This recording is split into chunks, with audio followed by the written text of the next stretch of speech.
আর একটা সবচেয়ে বড় অস্ত্র শিখিয়ে দিচ্ছি, এটা আমি কাউকে শিখাইনি আজ পর্যন্ত, আজকেই প্রথম। এবং আমি আমার জীবনে দেখেছি এই ওসিলা করে যা চেয়েছি পাইনি এমন কোনোদিনও যায় নাই। আলহামদুলিল্লাহ, আমি সম্পূর্ণ আল্লাহ পাকের কৃতজ্ঞতা এবং শুকরিয়া আদায় করছি। এইটা ওসিলা করে আমি যা চেয়েছি আমি সারা জীবনে তাই পেয়েছি। এবং আমি বিশ্বাস করি আমি যা পেয়েছি, এই বয়সে আমি যা পেয়েছি, আল্লাহ পাক কোটি কোটি মানুষকে তা দেন নাই। এটা আমি বিশ্বাস করি।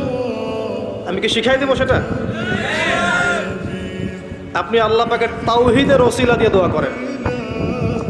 দোয়া করতে করতে আল্লাহকে বলেন, আল্লাহ তোমার তাওহীদের কালিমা লা ইলাহা ইল্লাল্লাহ এর ওসিলা করে তোমার কাছে আমি চাচ্ছি, আপনি পাবেন ইনশাআল্লাহ।